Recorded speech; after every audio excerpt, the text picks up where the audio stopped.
Welcome to Chapter 2 of Storming Babylon.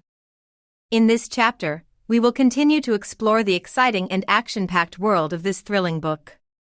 We hope you are enjoying the story so far and are eager to find out what happens next. As we delve deeper into the plot, we encourage you to immerse yourself in the exciting events that unfold.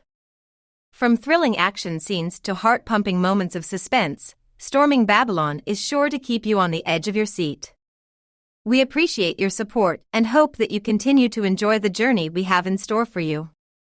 Thank you for enjoying the story, and we look forward to sharing more with you in the upcoming chapters. Chapter 2. Making a Call. Artem lit another cigarette as he stared out of the rain-slick window in Lord Stein's office. It was a terrible habit he had picked up before the war. He knew the things were called coffin nails by those who had an inkling as to their nature.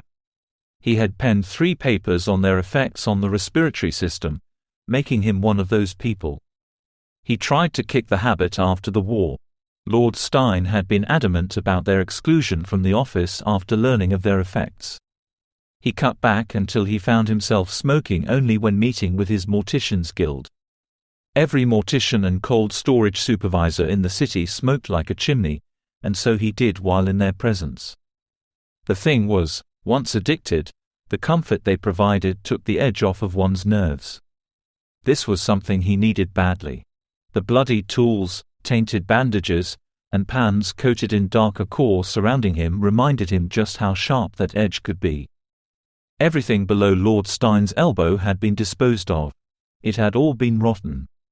It appeared to have been rotting for some time, deep into the bone and muscle, only to surface today as sepsis ran its course. Artem concluded the limb had been starved of vital nutrients and fresh blood. It had more wilted than anything else, allowing infection and necrosis to take hold. The limb could have lasted another 100 years if given what it needed to survive. A rather fascinating side effect of the reanimation process that had created Lord Stein was the halting of his physical aging processes. This effect was so potent it had affected his replaced parts from his earliest days if Grandpapa Igor's journals were to be believed. Igor Koslov, Dr. Frankenstein's assistant, had kept cryptic journals that survived the fire that ended his life. Igor had always been fond of secrets and misdirection, which went hand in hand with his flexible moral compass when he acquired materials for his master's work. Artem recalled how his father had made Igor seem like a larger-than-life figure. He was a doctor's assistant who was second to none, but his unfortunate deformity had caused him to be rejected by every prominent medical practitioner until he applied to study under Baron von Frankenstein. The story told to young Artem started with a chance meeting between the brash young doctor and Igor in a rural European tavern. Frankenstein traveled the world searching for a solution to a malady he strove to cure: death. Father had loved to embellish the tale but always noted that a few drinks and some merriment later, the two had become fast friends and Igor had found a master. Igor started calling the younger Stein master, in a joking manner at first. But as their friendship deepened, the sincerity of the word grew more apparent. And Artem's father continued the practice even though Adam was not a lord by blood and only seen as an adopted son at the time. Stein chose not to pursue his father's title until much later in his life. Stein reluctantly allowed the moniker to stick after years of insistence, making it the de facto relationship between Stein and Artem's family. Artem found the reasoning sound. Baron Frankenstein was not only a nobleman, but an idealist, one who was willing to do whatever it took to save humanity. The world was, and is, filled with all manner of supernatural threats. Humanity was also no friend to its continued existence, as proven by 2 world wars and the calamitous technology developed during those dark times. If true solutions to the human condition were not explored, the species would cease to exist. Lord Stein's plan was a long-term one that would take decades or even centuries to bear fruit. Instead of a small group of rogue scholars and scientists making breakthroughs regardless of societal norms, he wanted to get all of society involved. After all, millions of minds working towards a common goal have infinitely more potential for success. Mary Shelley's fictionalized accounts of Frankenstein's tragedy were widely read. She painted a darker picture of the late Baron's affairs to justify the actions of the people who had come to end him. However, her portrayal of the event was accurate. The people of the local area, under the influence of ignorance and religious fervor, stormed the estate and burned everything to the ground. Only 2 people survived that fateful night to find their separate ways in a world they barely understood. One was his master. The other is an issue best left to history. Aside from his father, Artem's family had always been skeptical of religion and eager to embrace science. Artem held little disdain for the religious himself, instead choosing to remain wary of persecution by the ignorant. Modern culture had mellowed over the years, replacing the fanatical inclinations of the church with the steadily growing belief in capitalism and the American dream. It is only at times like these that Artem wistfully desired to have faith in a comforting higher power. His chosen idol of worship was science, an uncaring power with great demands that only gave questions as a reward to those worthy of its attention. It did not care for praise or meaningless sacrifice.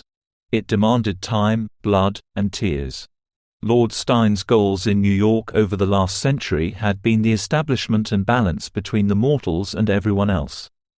He had been successful for decades forming a council of the major powers in the city. The Meet maintained a neutral platform through which those powers could seek solutions to grievances beyond bloodshed and mayhem. He had even reached out to a few mortal organizations to use them as a buffer from unfortunate breaches in the Veil. Lord Stein was wealthy, powerful, influential, and respected by every major supernatural force in the city. However, if he showed even the slightest sign of weakness, the council members at the Meet would tear him apart and leave his remains on the streets for the people to find. Artem would normally be able to retrieve an appropriate replacement from the Morticians' Guild caches within hours and have it delivered, but cold storage had become mysteriously silent. The replacements within them were vital for his master's continued health but could not be accessed in this time of need. This was predicted by the mysterious letter received hours before Lord Stein departed for Los Angeles. The letter arrived via a strange young man who was some mortal pawn for one of the city's powers, handwritten on a yellow parchment and brief in its threatening content. Your cadre of corpse caretakers has been consumed. Your meanderings must avoid your metro meet. Dark tidings come from foreign shores. There were many possibilities, including a trap, a labor revolt, outside interference, or even a federal raid. The replacement arm and restoration of his master's circulatory functions were of the utmost importance. If Babylon was to avoid political intrigue at the upcoming meet, both issues would need to be resolved. Artem could not afford to go and see the Morticians himself, as it was too risky. Artem knew he could not adequately resolve both issues, so he needed to call in a favor. One of the council members, a gangster named Papa Mac, had left a card offering assistance if Stein's Babylon ever needed it. Lord Stein would never take him up on his offer, as doing so would jeopardize his neutrality and cause problems with meets in the future. Artem held the card in his hand. Even touching the velour and gold-embossed card felt like a betrayal of his loyalty, but its potential solutions tugged at his conscience.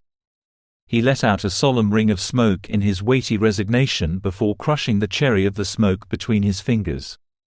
One hand read the contact instructions on the card. The other operated the phone at his side. A woman answered in a sing-song tone. Bellissima Hotel.